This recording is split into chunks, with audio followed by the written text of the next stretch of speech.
10, 9, 8, 7, 6, 5, 4, 3, 2, 1. Vous écoutez Taxi FM, musique, sport, information.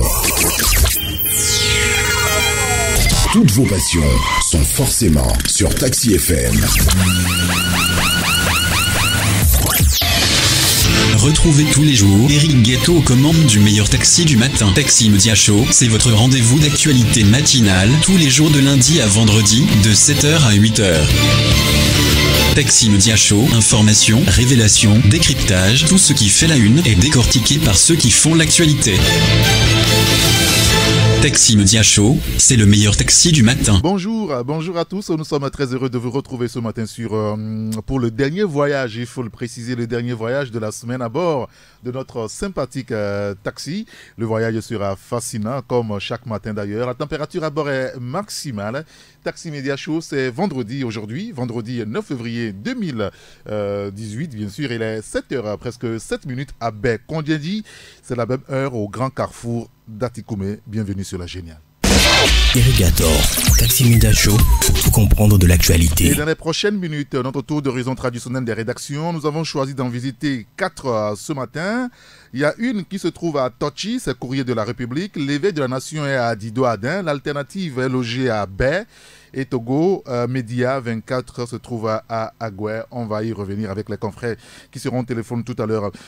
Nous ferons également un tour au niveau de Tocoin pour retrouver notre cher professeur Cyr.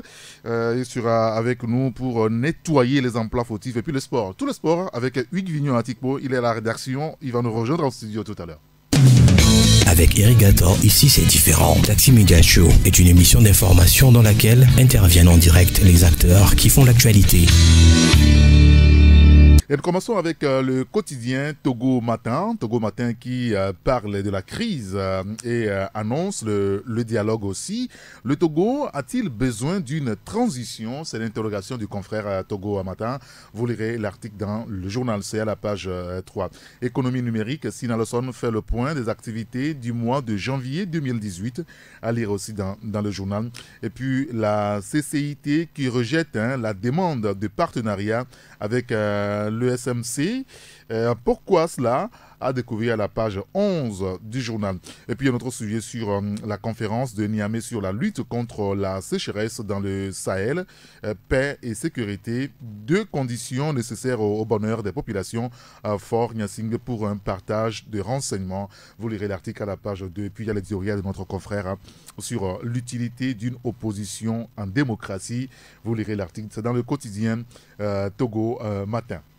L'autre quotidien aussi dans les kiosques, c'est Liberté. Liberté qui évoque des exploits herculiens de Fort Nyasingbe, des repas chauds aux enfants après 13 ans de gouvernance et un demi-siècle de monarchie, s'exclame notre confrère avec une caricature. C'est pas mal fait quand même. Vous lirez l'article dans le journal C, la page 3. Et puis, débrayage à la China Road and Bridge Corporation. Enfin, c'est pas très bien mon anglais quand même, accepté. Des infrastructures construites sur la misère des employés togolais. Vous lirez cela dans le journal. Et puis, le président nigérien qui met en garde le Togo contre l'instabilité politique. Le confrère relève cela ce matin, à lire à la page 3 du quotidien Liberté. Liberté donc dans les kiosques aussi ce matin, je vais dire. Notre première rédaction se trouve à Adido-Adin. C'est l'éveil de la nation avec Sam Diobo. Sam, bonjour. Bonjour Eric, bonjour aux fidèles passagères des plus beaux taxis matinales sympathiques sur la 93.1 à l'heure de Taxi Media Show. Merci de nous avoir rejoint Sam. Et ce matin, vous parlez de Fort Nyasingbe. Pour commencer, Fort Nyasingbe qui lance les projets filets sociaux et services de base et un autre projet, opportunité d'emploi pour les jeunes vulnérables dans la Cara. Le combat pour repousser les frontières de la pauvreté et du chômage sont en passe là d'être gagné, c'est ça? Oui, Eric, ce n'est pas un scoop, parce que vous savez que l'événement a eu lieu depuis mardi dernier, mais nous avons jugé important d'y revenir parce que, compte tenu de la situation et étant donné que la plupart de nos concitoyens surtout dans les milieux les plus reculés, vivent dans une pauvreté extrême. Et dire que Fort Gnassingbé est parti du constat selon lequel, par exemple, au niveau des écoles, au niveau des établissements, des enfants qui n'arrivent pas à manger au moins un plat chaud par jour peuvent ne pas être productifs. Ensuite, au niveau de certaines familles, même pour trouver une petite pièce pour donner aux enfants afin qu'ils assurent la récréation à l'école est un parcours de combattants. Et donc, il y a deux projets phares qui ont été lancés mardi dernier dans la préfecture de Doufelcourt, notamment dans la région de la Kara. Dans la localité appelée Yaka, Fort Gnassingbé, entouré de partenaires, au rang desquels la Banque mondiale, a lancé deux projets phares. Et ces projets qu'on a dénommé piliers sociaux et puis un autre projet qu'on a appelé opportunité d'emploi des jeunes, est une solution immédiate contre la pauvreté, la précarité dans lesquelles vivent les populations.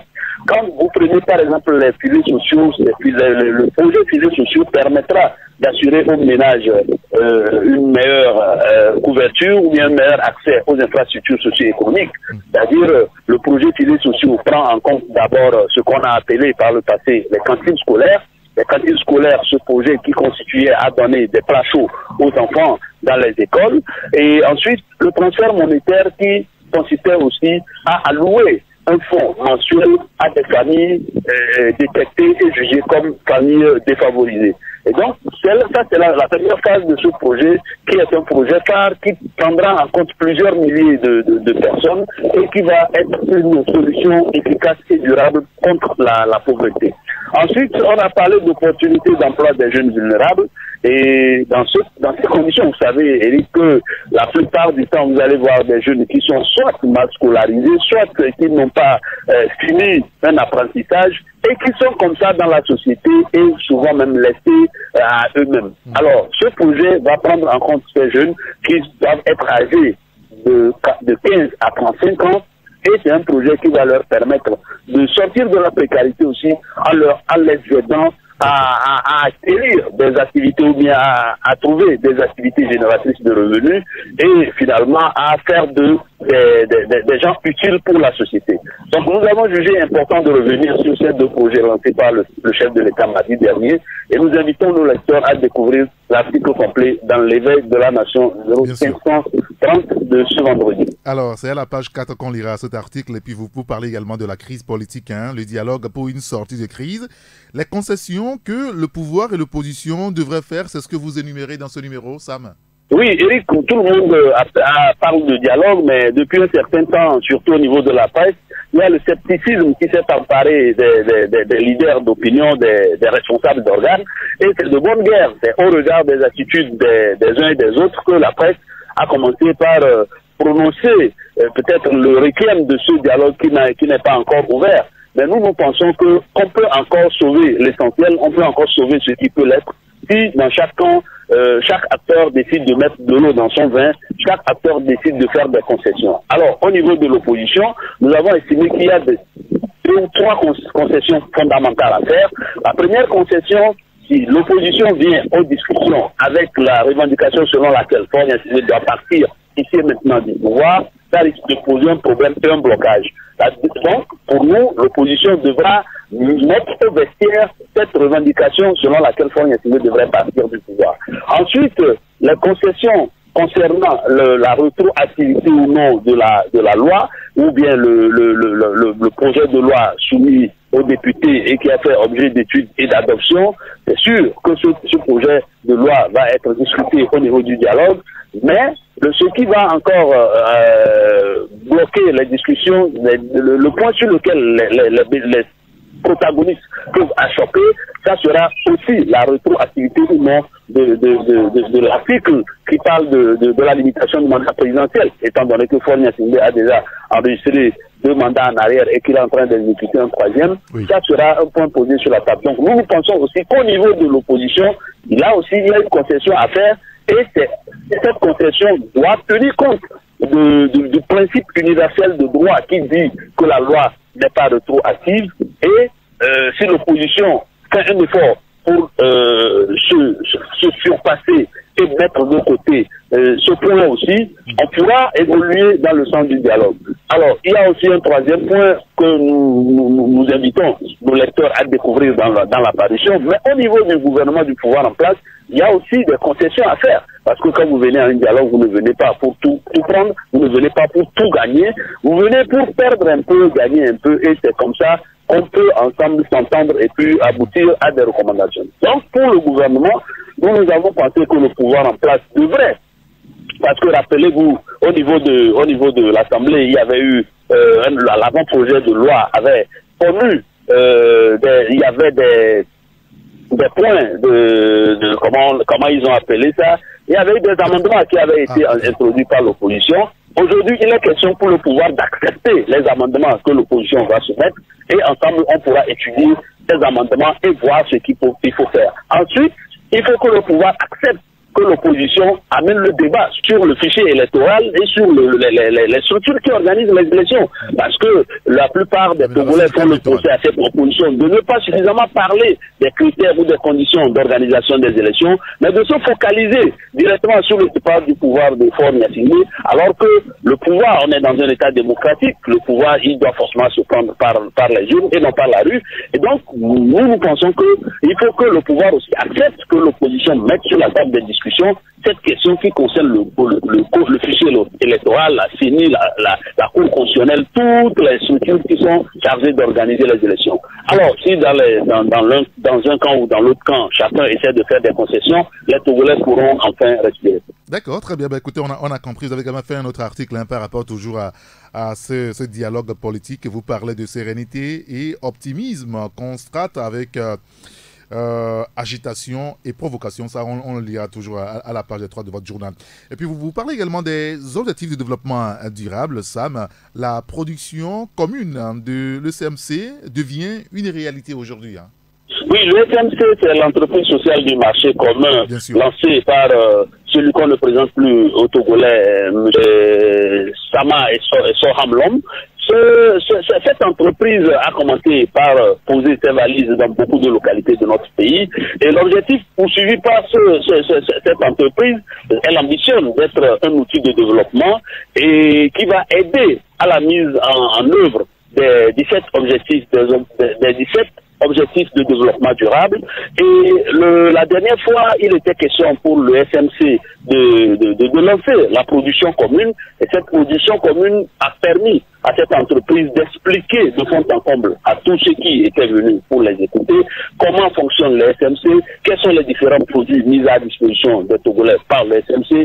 Et au final, on s'est rendu compte qu'il y a déjà plus de 722 plutôt 1000 abonnés, 722 000 abonnés qui sont déjà inscrits dans les livres de l'SMC. Et c'est une chaîne, il faut vraiment pour tous ceux qui veulent découvrir ce que fait réellement le SMC, de s'approcher beaucoup plus des structures ou bien des antennes de l'SMC pour mieux connaître la structure. Et nous sommes revenus dans un article de reportage sur ce qui a été fait la dernière fois avec le SMC en présence de plusieurs centaines de membres de cette entreprise. D'accord, très bien, on a compris. On va lire l'article dans votre journal L'éveil de la nation dans les kiosques ce vendredi. Merci beaucoup Sam Diabo. Merci Eric, bonne émission de 11h et bonne journée à toutes et à tous. Allez, bonne journée à vous également. Merci, au revoir. À bientôt. Taxi FM 93.1. Il y a le journal l'hebdomadaire Le Canard Indépendant qui est aussi dans les kiosques ce matin. Le confrère évoque le démarrage du dialogue politique le 15 février prochain. Les préalables de la coalition, une première épreuve à lire donc dans le journal. Et puis par rapport à cette réaction du Nigeria, Liberté l'évoquait aussi, l'indépendant, enfin le Canard Indépendant aussi l'évoque, le président nigérien qui met en garde le Togo contre l'instabilité politique. On lira cela dans le journal Le Canard Indépendant à la page 6. Tokoin Gbadago, un quartier aux prises avec les eaux usées et les insalubrités. Vous lirez l'article dans le journal. Et puis un mot sur le sport avec le tournoi de Toulon. La sélection Espoir entame ses préparatifs. Il y a eu un match hier au stade d'Agua. On va en parler tout à l'heure avec Hugues Vignon à Tikpo. Alors, notre deuxième rédaction, c'est à Bain. Et c'est l'alternative avec Anani Galé. Bonjour Anani. Bonjour Eric. Merci de nous avoir rejoints, Anani. Et ce matin, parlant du dialogue politique, vous écrivez qu'un échec déclencherait une mobilisation générale. Hein? Ah oui, c'est l'information que nous importons à nos lecteurs à la page 3 de notre journal de ce matin. D'accord. Et il y a une date qui retient l'attention des Togolais dans ce mois. C'est la date du 15 février prochain, date à laquelle les protagonistes de la crise togolaise se retrouveront pour dialoguer. Et pour ce énième dialogue, les attentes des populations, en tout cas pour les Togolais et pris d'alternance au sommet de l'État, les attentes sont légitimes. C'est pourquoi ces populations ne veulent plus que les hommes politiques sabotent leur aspiration profonde, qui est l'instauration d'une véritable démocratie. Pour cela, les populations n'accepteront plus les compromissions et elles le font savoir déjà, notamment par la sortie ces derniers jours de la société civile, le Front citoyen Togo Debout, qui, au cours d'une conférence de presse le mercredi dernier, a présenté les Togolais avec des sentinelles de ce nouveau dialogue qui s'ajoute à la longue liste de l'histoire des dialogues au Togo. Nous relayons cette mise en garde de ces populations à l'égard des hommes politiques qui s'évertueraient dans des calculs politiques en sabordant la lutte populaire. Et puisqu'un éventuel échec de ce dialogue entraînerait une contestation généralisée. Voilà. D'accord. Très bien. Écoutez, on va lire votre article, c'est à la page 3.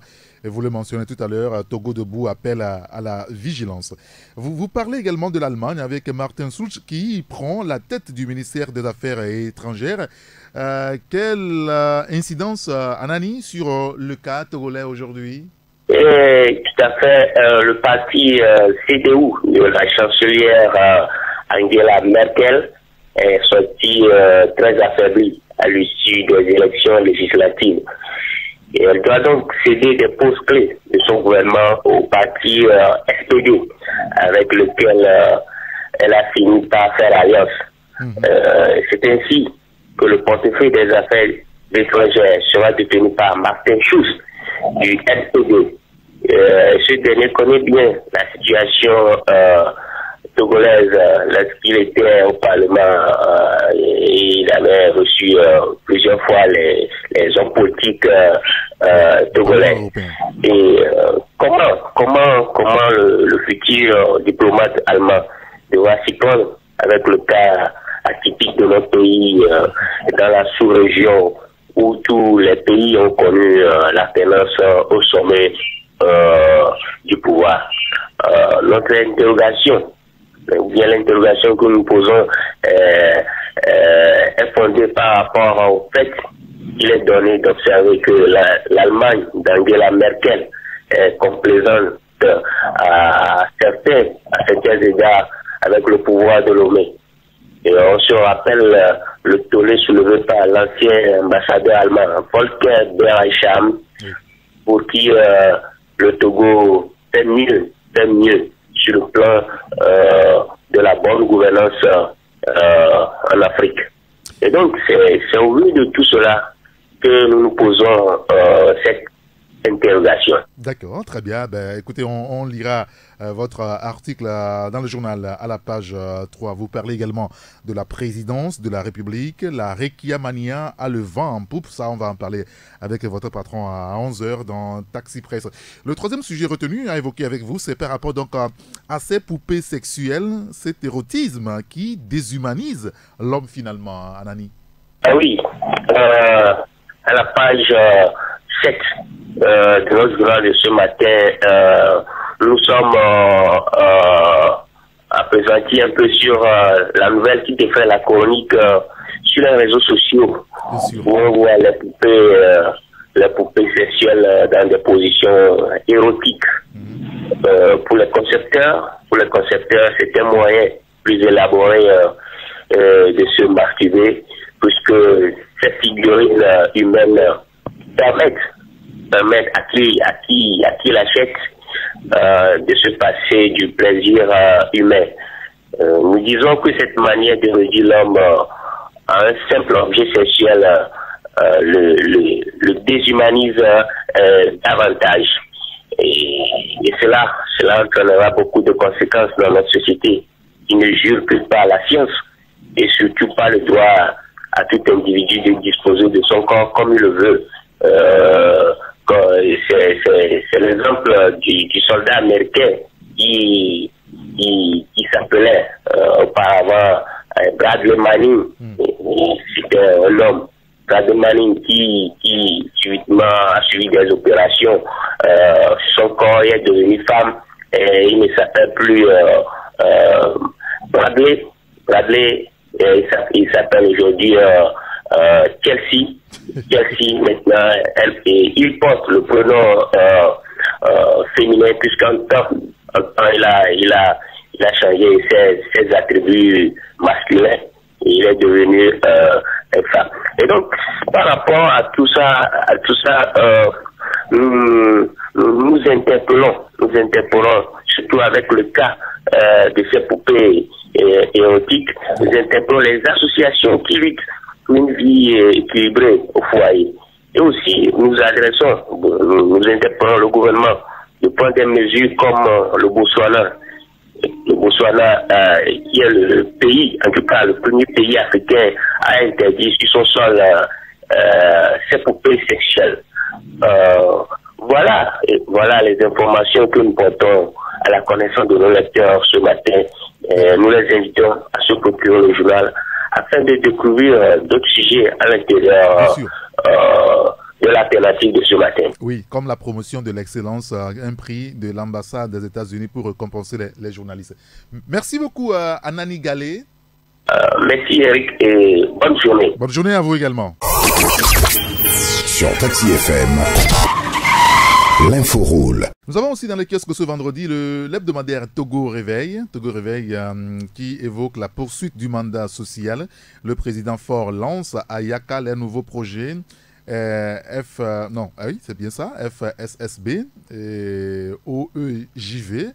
C'est les projets dont Sam Deba aussi a parlé tout à l'heure, avec la construction de 200 infrastructures de base. Vous lirez cela dans le dossier du journal, c'est à la page 3.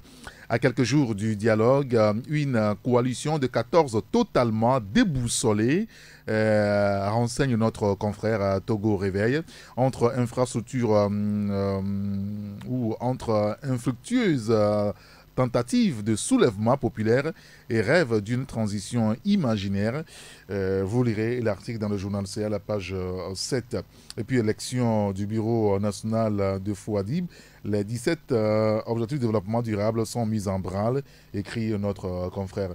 Un autre sujet lié donc à la diaspora qui rend hommage au président Eyadémon à travers un gala pour la paix et annonce la construction de l'Institut de formation professionnelle fort. IFP Fort. Donc vous lirez cela dans l'hebdomadaire Togo Réveil qui est dans les kiosques ce matin. Qui est-ce qu'il y a au téléphone? Tchakala Alirou, le patron de l'hebdomadaire Courrier de la République, qui est basé donc à Tochi. Tchakala, bonjour. Bonjour Saint-Éric et bon vendredi à toi et à tous les musulmans du Togo et de par le monde. Merci de nous avoir rejoint, Tchakala Alirou, le grand citoyen d'État. Ce matin, vous aussi, vous parlez du dialogue, après les triomphes respectifs du pouvoir et du G14. Place à présent à la victoire du peuple, Tchakala. Absolument, absolument. Je crois que depuis que cette crise-là a commencé le 19 août, et tous les états-majors de partis engagés dans cette crise-là ont donné le ton, chacun a joué sa part. Et aujourd'hui, on ne peut pas dire que c'est tel bord ou tel autre qui a gagné. Chacun peut réclamer sa victoire, ça c'est tout à fait légitime. Maintenant, le plus palpitant, ce qu'il faut aujourd'hui et que les acteurs comprennent, c'est qu'à partir du 15 février prochain, il faudrait que la victoire du peuple se joue.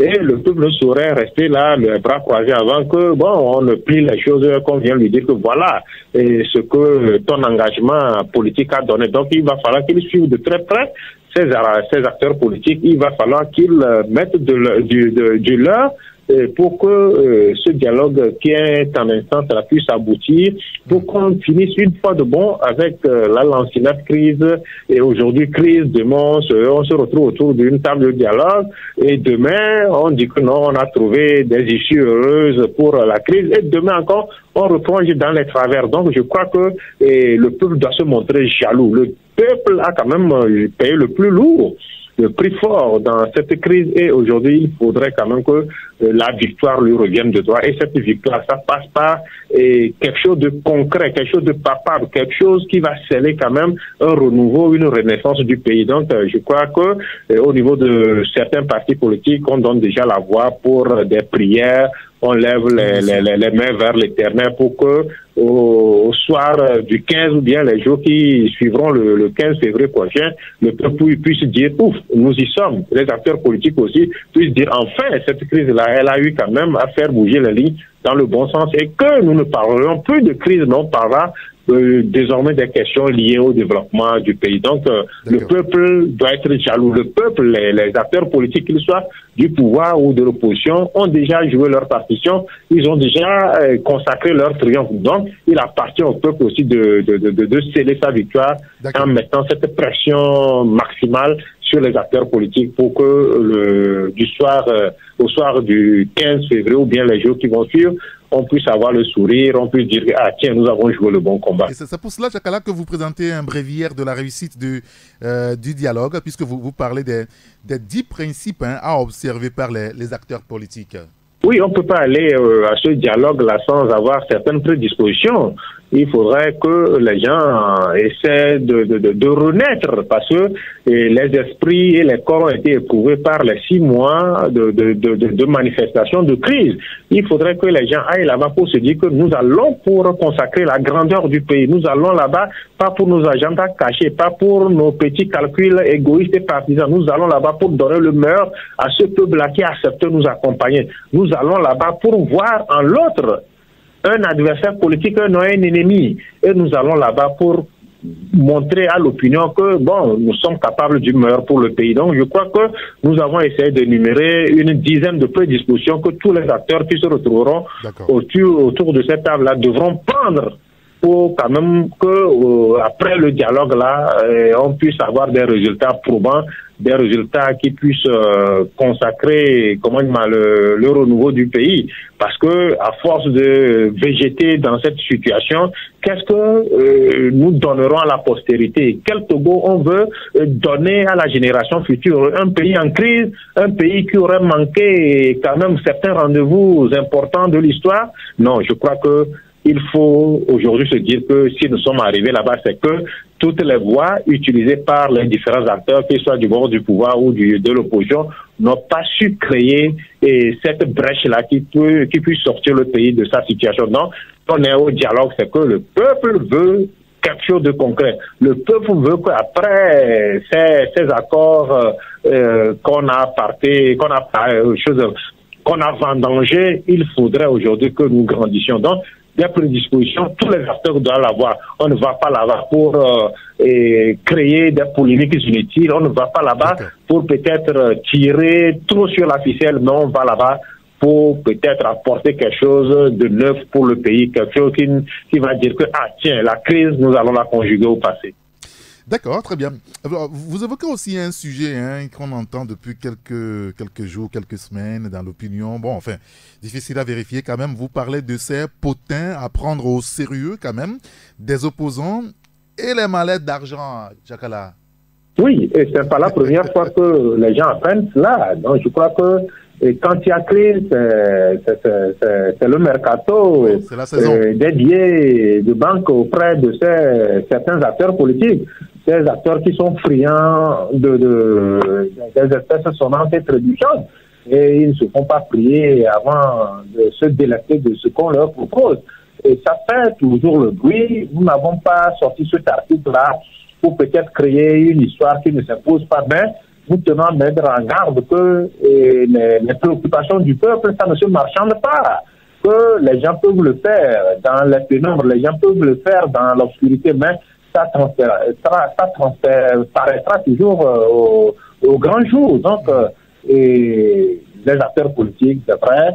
Et quand on fait la politique, c'est qu'on aspire à un mieux-être. On aspire peut-être à gagner quelque chose. Mais qu'on prenne les malheurs du peuple, qu'on prenne les problèmes du peuple pour en faire un fonds de commerce, c'est ça qui est malsain. Et certains acteurs politiques sont passés experts là-dedans. Donc, ils se disent, arrêtez-moi avec les billets de banque où je fais les dégâts. Et bon, et on arrive aussi à les calmer avec les billets de banque. Mais cette fois-ci, pour le dialogue du 15, je crois que nous y allons pour avoir des résultats et aucun marchandage ne se fera sur le dos du peuple. D'accord, très bien. Bah, écoutez, on lira votre article à la page 2. Et puis, par rapport toujours à la crise, Tchakala Alirou, vous évoquez aussi la grogne sociale au Togo, avec le cas d'un orphelinat soutenu depuis 18 ans par le Koweït.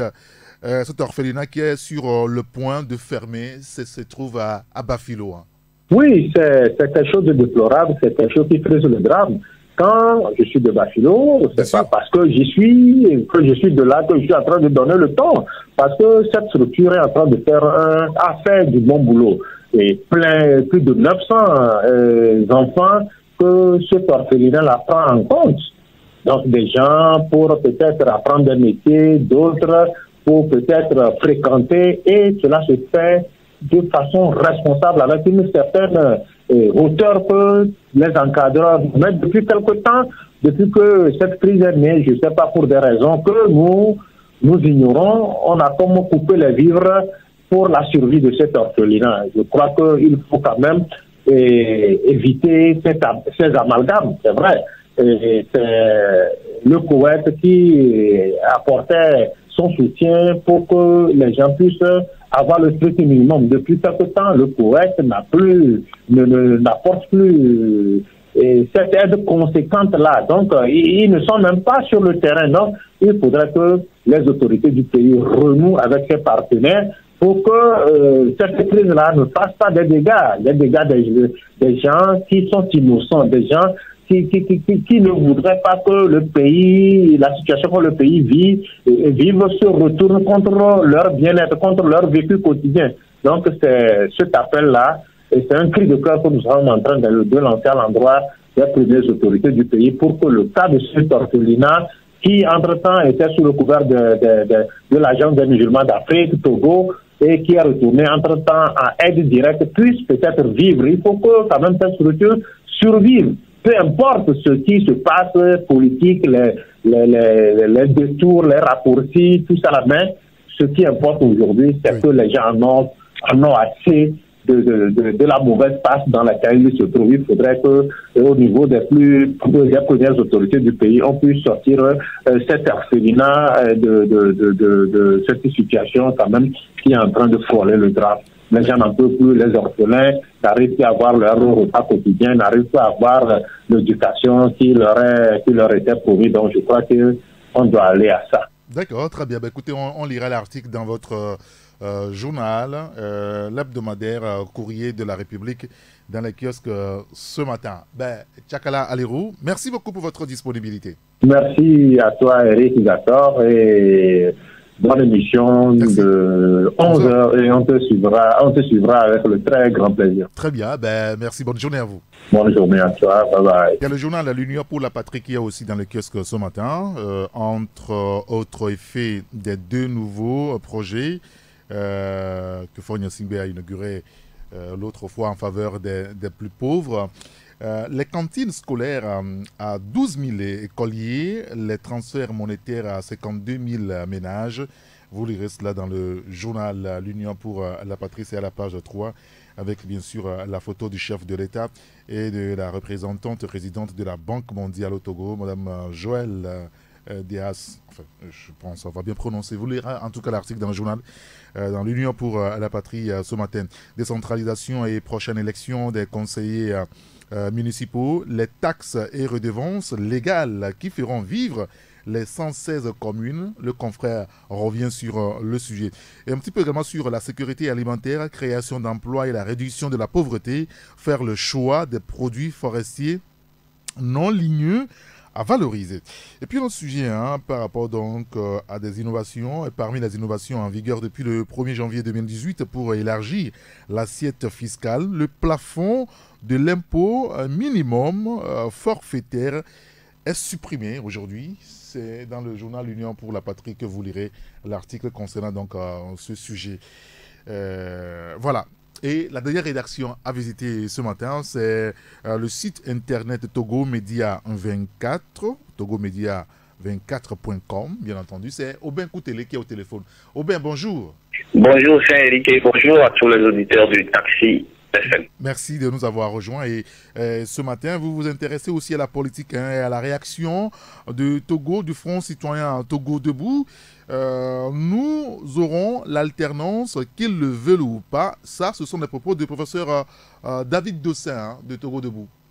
Exactement, c'était en conférence de presse, ils étaient en conférence débat échange le mercredi passé. Je voudrais parler du Front citoyen Togo Debout. Vous savez, à l'instar du mouvement Y'en a marre au Sénégal et puis le ballet citoyen au Burkina Faso, ce mouvement, cette organisation de la société civile se met en veille, c'est-à-dire ils se mettent en position de vigile pour pouvoir discuter avec la population et appeler à la vigilance des organisations de la société civile et les partis politiques. Vous savez que le 15 prochain va débuter le dialogue intertogolais. Et pour cette organisation, il faudrait que ce dialogue puisse permettre effectivement à une sortie de crise et qui dure depuis 2017, septembre 2017.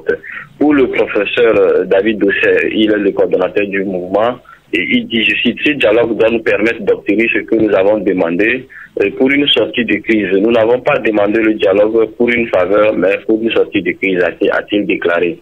Et selon le professeur David Dosset, vous savez qu'en Afrique de l'Ouest, seul le Togo n'a pas connu l'alternance et c'est vraiment regrettable pour notre pays qui depuis plus de 50 ans est gouverné par un seul régime. Alors, le professeur David Dosset pense que qu'il le veuille ou pas, le Togo obtiendra un jour l'alternance au Togo.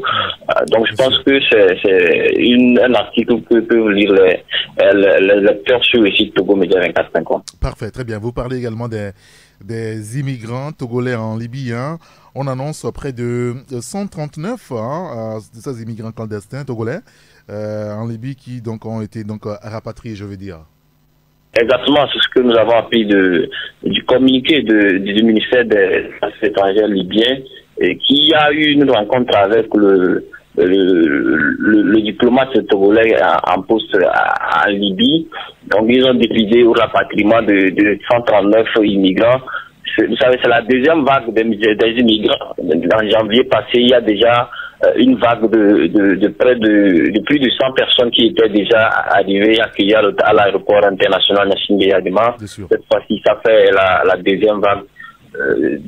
En Côte d'Ivoire, lors du sommet Union africaine, Union européenne, les dirigeants africains ont décidé de faire le rapatriement de tous les immigrants clandestins coincés au niveau du Libye. Hier aussi, le Cameroun aussi a rapatrié plus de 190 personnes en provenance de Libye aussi.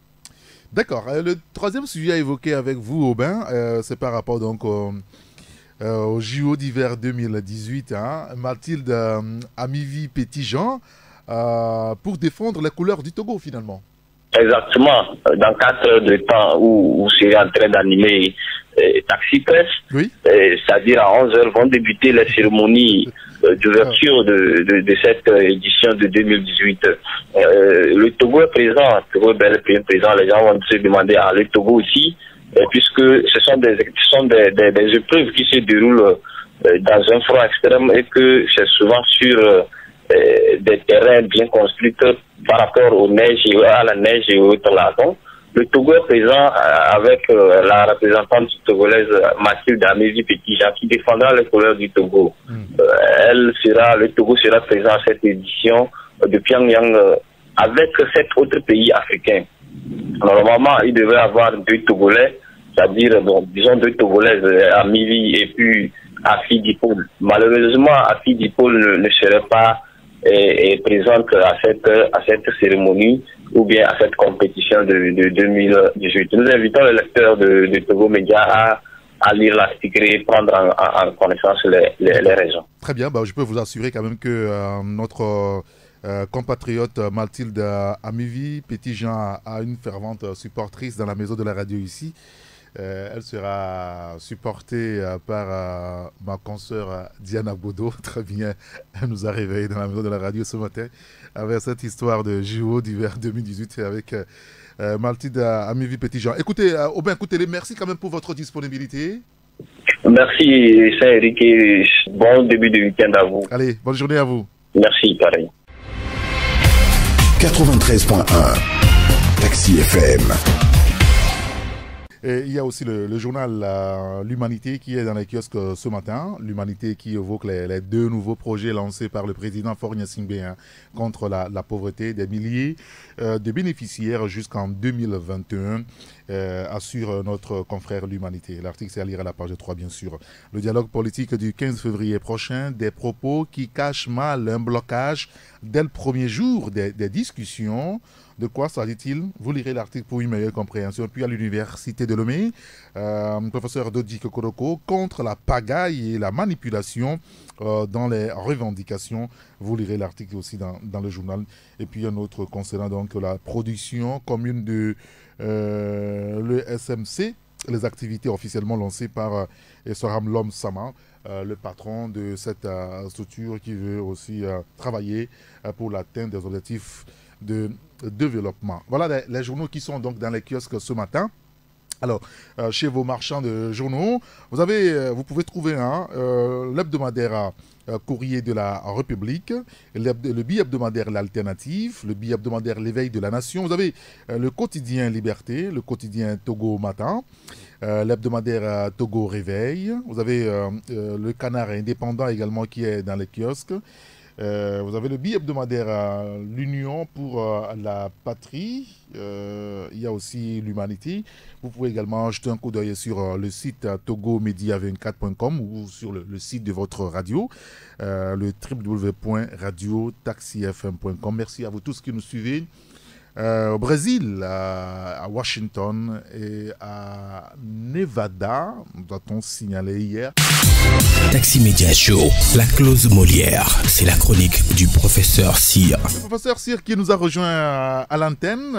Professeur, bonjour. Bonjour, chers grands citoyens d'État. Bonjour à tous les grands citoyens d'État qui nous écoutent. Merci de nous avoir rejoint, professeur. Très heureux de vous avoir, puisque la dernière fois, c'est un peu enrhumé et tout ça. Bon, voilà, c'est bon. Nous vous écoutons maintenant, professeur. Alors, permettez un instant de révolte. D'accord. L'autre hier, j'étais tombé d'improviste sur un nom de concept, une appellation, n'est-ce pas? Et cette appellation, dans un premier temps, m'avait engourdi de stupéfaction. Puis, dans un grand soudain de réaction, cette stupéfaction a cédé sous la pression d'une certaine curiosité cognitive. Appellation que voici. Bon, je vous la livre telle qu'elle se trouve dans son état ridicule. Comme un verre, elle est nulle, cette appellation. Journalisme d'impact. Oui, vous entendez bien. Oui, journalisme d'impact. Bon, qu'est-ce que cela veut dire? Me voici donc parti à la recherche de l'idée brillante qui se cache derrière cette appellation, ce nom de concept.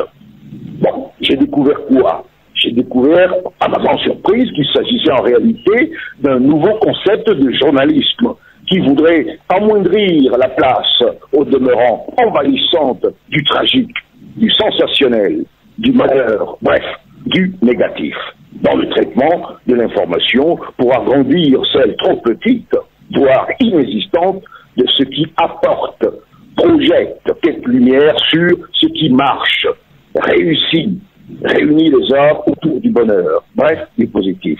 Mais alors, pourquoi donc les initiateurs, les instigateurs de cette lumineuse et positive idée ont-ils choisi le terme impact pour symboliser une telle idée? Un concept dont l'idée, précisément, voudrait splendifier en mettant en exergue le positif, choisit un terme qui désigne l'idée de violence, d'un choc. Oui, monsieur, le substantif impact ne peut s'employer figurément que pour évoquer un effet d'une grande violence. Et donc, quelque chose de négatif. Parlez-nous plutôt d'un journalisme constructif, d'un journalisme avec un nouveau regard, d'un journalisme d'une nouvelle approche. Bon, j'en ai terminé sur ce point. D'accord. Voici cette phrase.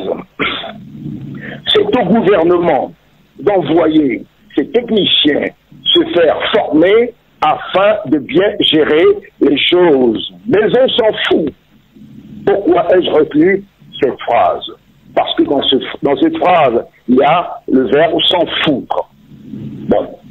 Et qui est écrit ici, fou santé à la fin.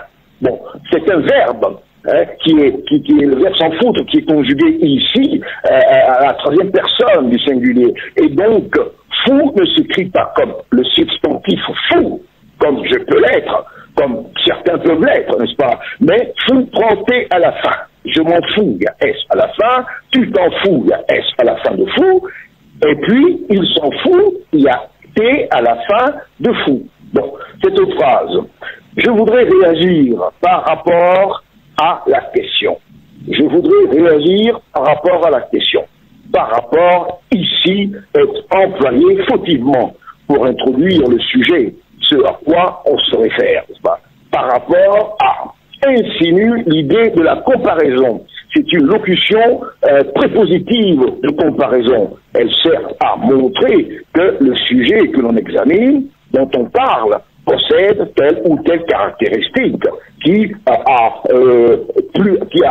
un plus haut degré qu'un autre, n'est-ce pas? Un exemple, sa montre est plus belle par rapport à la mienne.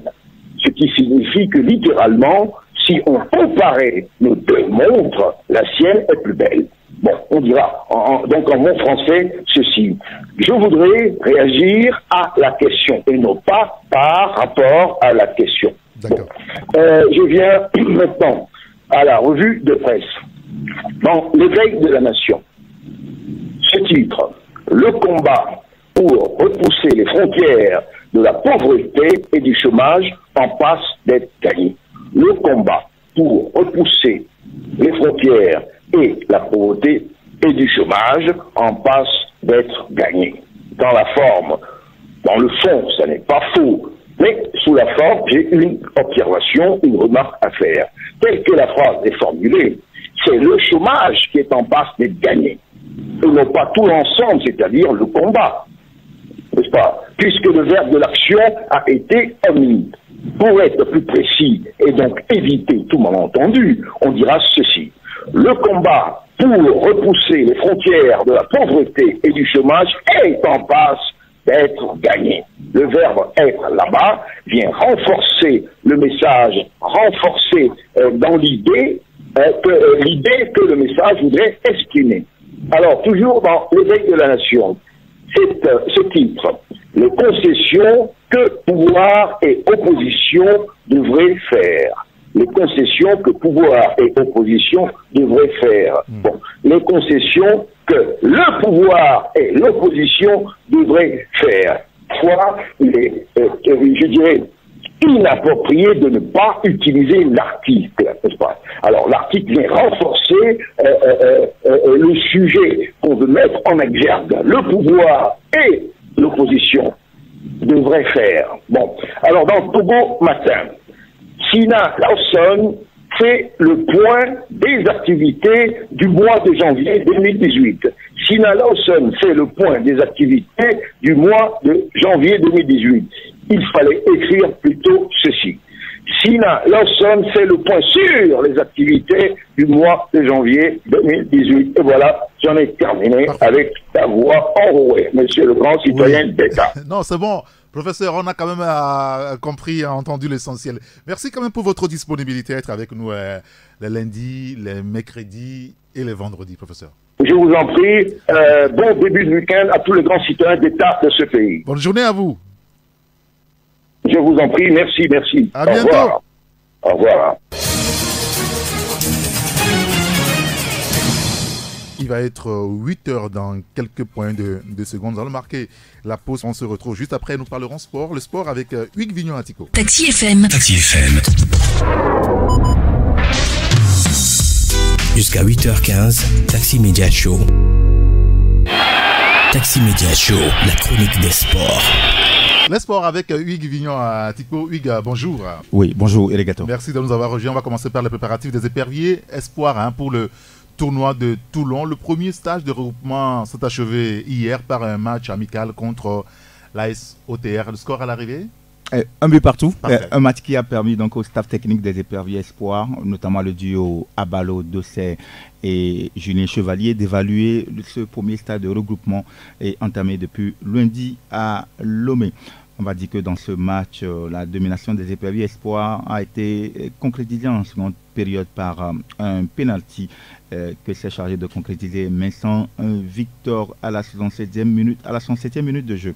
Mais l'équipe des éperviers espoirs n'a pu conserver son précieux avantage avec l'égalisation de Lambinan Monagbi à la 93e minute pour l'équipe de l'SOTA. Abalo Dossé, qui est le sélectionneur des éperviers espoirs, a pu tirer véritablement les leçons de ce premier stage de regroupement. Nous l'écoutons. C'est un bon stage, on a retrouvé quand même ce qu'on voulait. Le but de ce stage, c'est de préparer le tournoi de Toulon. On sait que ça ne va pas être facile là-bas parce qu'on va trouver des joueurs qui ont déjà l'expérience du haut niveau. Donc c'est pour ça que nous on essaie d'anticiper dès maintenant avec les joueurs qu'on a vus en championnat qui répondent aux critères demandés. Après ce stage, il y en aura un autre aussi en mois d'avril si tout va bien. Et par contre au mois de mars, avec tous les Togolais qui jouent dans les centres de formation, on a repéré beaucoup, une vingtaine. On va essayer de faire un regroupement aussi avec eux pour voir si on peut trouver d'autres aussi qui peuvent nous accompagner. Alors après ce premier regroupement, combien de joueurs seront retenus? Non, pour l'instant, on ne peut pas dire qu'il y a un nom, puisque ce n'est pas encore définitif, il y a encore 2 stages à faire. Il y en a déjà qui vont peut-être rejoindre aussi l'équipe première pour le prochain stage. Donc pour l'instant, on a noté ceux qu'on a trouvé très bons, et après on fera nos 2 stages. De toute façon, rien n'est fermé pour l'instant. Aujourd'hui, je ne peux pas vous dire qu'il y en a 10, 20 ou 30, mais c'est sûr qu'on a vu de très bonnes choses. Abalo Dossé, qui est le patron de cette équipe nationale du Togo, version espoir. Et dans le camp de l'SOTR, on prépare la phase de retour du championnat, comme nous l'explique l'entraîneur de ce club, Yannis Sebavi. C'est un match d'entraînement qui est venu à point nommé à la veille de la reprise du championnat de première division, de sa phase à retour. Et je pense que lorsque l'équipe nationale Espoir nous a demandé, on n'a pas hésité pour jouer contre eux parce que c'est hier seulement on a repris les entraînements. Donc ça fait que quand vous allez voir en premier mi-temps, j'ai fait jouer certains joueurs qui n'ont pas eu beaucoup de temps de jeu lors de la phase aller. Et en second mi-temps, j'ai fait rentrer l'équipe A. Donc je pense que c'est vraiment instructif ce match. Nous avons gagné beaucoup dedans. D'abord dans la fraîcheur physique des joueurs, et puis dans le jeu tactique, et puis dans le jeu offensif. Voilà. Le niveau de l'équipe adversaire? Non, c'est très impressionnant. C'est des jeunes très talentueux qui n'ont pas eu beaucoup de temps de travail, mais par rapport à ce qu'ils ont montré, je pense que c'est un peu satisfaisant. C'est des jeunes, on les connaît, ils ont beaucoup de talent. Maintenant, reste au niveau du travail encore plus de sérénité, plus de concentration. Ils vont vraiment former une bonne équipe. Il y a beaucoup de talent dedans, et puis vraiment très intéressant pour cette jeune équipe. Qui porte aussi un regard sur la prestation de cette équipe nationale du Togo, version espoir. À noter qu'un autre stage est prévu pour les éperviers et espoirs. Pendant ce temps, l'SOTR qui continue ses préparatifs va livrer dimanche un match amical à Nero face à Golossou Delac. Très bien. Et les éperviers dames, elles, continuent leur stage de regroupement. Ah oui, les éperviers dames phobissent leurs armes pour le tournoi UFOAB. Ce tournoi démarre le 14 février prochain à Abidjan. Alors, un match amical disputé mercredi au stade municipal de Lomé face à l'équipe masculine des moins de 17 ans de l'académie TCCR Roche. Eh bien, les éperviers dames ont perdu 6-3. Mais il y a du mieux dans l'évolution du jeu de cette équipe des éperviers dames. A noter que la rencontre s'est déroulée en présence du président de la Fédération togolaise de football, le colonel Guy Kossi-Yakovi. L'AS Togoport affronte l'AC Dolisie en préliminaire allée de la Ligue africaine des champions. C'est samedi prochain. Oui, c'est une mission commando pour le club portuaire en déplacement en terre congolaise. Arrivé depuis en début de semaine à Brazzaville via Cotonou, la délégation du club portuaire quitte ce vendredi Brazzaville pour allier Dolesi, ville située à 234 km de la capitale, Puis elle va rallier encore Madingu où elle affronte donc demain samedi l'AS Dolezi en préliminaire aller de la Ligue africaine des champions. On souhaite donc bonne chance à l'AS Togo Port de Lomé. Pourquoi pas limiter la casse en vue de match retour. Limiter la casse, vous avez dit? On espère que l'AS Togo Port va surprendre à Dolezi face à l'AS Dolezi. On verra bien, on y reviendra d'ailleurs demain dans Agora du foot national. De programme complet des préliminaires sur le continent maintenant, oui. Oui, en coupe en Ligue africaine des champions, on suivra quelques matchs intéressants. Notamment Gor Mahia, le club kenyan face à Leon Vegetarians, Zanaco FC qui joue Armand Fox, Young Africans qui a rendez-vous avec Saint-Louis, Rayon Sport qui joue Académique, Tronchi Rollers qui affronte El Merek du Soudan et Saint-Georges d'Éthiopie qui affronte Wai Salam. Et nous suivrons également la confrontation entre Entente Sportive Sétif et Olympique Real de Bamako, l'AS Real de Bamako qui joue contre le MFM, Okoyo Oyo qui joue contre le Mouloudia Club d'Alger. Et on notera également quelques rencontres, outre la rencontre de Léopard de Dolezi à Estogopor, Asfan du Niger qui affronte Oroya de la Guinée, Rai Club Kadiogo qui affronte CF Mounana du Gabon, ou autre Difa El Jadida qui affronte Benfica et Bilbao. À noter qu'il y a au moins une cinquantaine de rencontres pour le compte du tour préliminaire de la Ligue africaine des champions. Il faudra tamiser pour le prochain tour. Bien sûr, je suis d'accord avec vous. Alors pour le compte de la Coupe de la Confédération, on notera également qu'il y a quelques rencontres au programme également. On va citer quelques matchs dans le lot, notamment Petro Luanda de l'Angola qui affronte Master Security de Malawi, Young Buffalo de Swaland qui joue contre le Cape Town City de l'Afrique du Sud, Costa de Sol de Mozambique qui joue contre Moanan Galaxy du Botswana, Énergie FC du Bénin qui affronte Rafia de la Guinée, APR du Rwanda qui joue contre AMS Réunion des Seychelles, Joliba de Bamako qui affronte Elwa United du Libéria, Léopard du Kenya qui a rendez-vous avec Força Junior de Madagascar, l'Estandard de la Côte d'Ivoire reçoit La Mancha du Congo-Brazzaville, Aqua United du Nigeria qui joue contre Hawks de la Gambie, Al-Ittihad de la Libye reçoit Sahel du Niger et autre Al-Maksiri d'Égypte qui affronte Green Buffaloes de la Zambie. Alors, plusieurs candidats se bousculent pour prendre la sélection du Sili national de la Guinée-Conakry. Oui, le 27 janvier dernier, après avoir limogé Lapé Bangoura, la Fédération guinéenne de football, la FEGIFOOT, lançait officiellement un appel à candidature pour le poste de sélectionneur. Et les postulants ne manquent pas, Eric. Oui. Alors, d'après le site foot224.net, 40 dossiers ont déjà été reçus pour ce poste. Alors, par ailleurs, figure des noms qu'on connaît bien, notamment le Belge Hugo Brox, vainqueur de la CAN 2017 avec le Cameroun, l'Ivoirien François Zawi, qui a déjà entraîné au pays, en Guinée, notamment l'AS Kaloun, le Français Roger Lemaire, vainqueur de la CAN 2004 avec la Tunisie. Roger Lemaire? Oui, Roger Lemaire. Ou autre, l'Italien Marco Simone, qui sort d'un passage compliqué au club africain. Voilà, beaucoup de candidatures, mais les intéressés peuvent toujours postuler jusqu'au 15 février. Pourquoi pas les entraîneurs togolais? Je suis rassuré qu'il n'y a pas Claude Leroy là-dedans. Oui, vous êtes rassuré. Ouais. D'accord, ça va. Des fois, il y a des trucs comme ça. Alors, on va parler maintenant des Jeux Olympiques d'hiver de 2018 qui s'ouvrent officiellement ce matin. Enfin, ils seront un peu tard en fin d'après-midi. Ouais. Mathilde Amivi Petitjean, la skieuse de fond, est la seule athlète à défendre les couleurs du Togo. Ah oui, ces Jeux Olympiques d'hiver de 2018 qu'on appelle affectueusement les 23e Jeux Olympiques d'hiver s'ouvrent, comme on l'avait dit ce matin, et se déroulera jusqu'au 25 février à Pyeongchang en Corée du Sud. Alors, confronté à des problèmes liés à son passeport togolais, le nom de l'athlète togolaise Alessia Fidipol a été finalement supprimé de la liste des JO 2018. Et c'est une mauvaise nouvelle pour Alessia. Il a fallu donc 3 heures de réunion entre le chef de mission, 3 membres du comité d'organisation des JO et 2 membres du comité international olympique pour arriver à une telle décision par rapport à l'athlète qui était censé compétir dans la course alpin super G et alpin slalom aux Jeux olympiques de Pyeongchang. Alors, Alésia Dipôle hors course, désormais les chances de médaille du Togo se reposent sur Mathilde Amivi Petitjean, la skieuse de fond, dont la copie du passeport togolais a été envoyée in extremis à la dernière minute et elle a été donc retenue pour défendre les couleurs du pays. Elle va prendre part donc à 2 épreuves au cours de ces Jeux.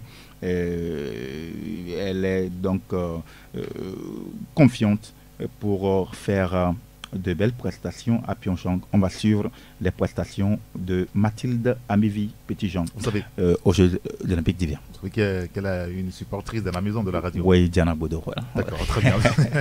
On va parler maintenant des anciennes gloires du handball togolais qui vont rendre ce samedi un hommage à Papi Saïbou Barbosa.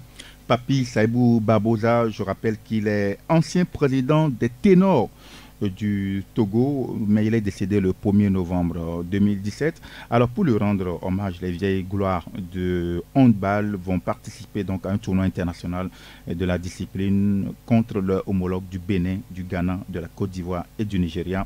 Le tournoi a lieu demain, samedi 8 février 2018, à partir de 8h sur le terrain de handball du stade municipal de Lomé. Le public est convié. Merci beaucoup Yves Vignon. On a fait le tour. À 20h, on vous retrouvera avec vos amis pour le foot international. Avec déjà un match avancé pour le championnat de France Saint-Étienne-Marseille.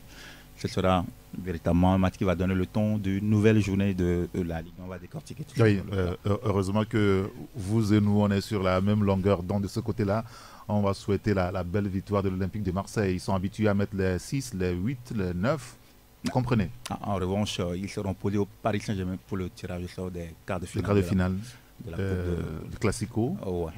Il y aura 2 Classicos. Oui, il y a deux Classicos, donc ça fera 3 en tout cette saison. Bon, enfin.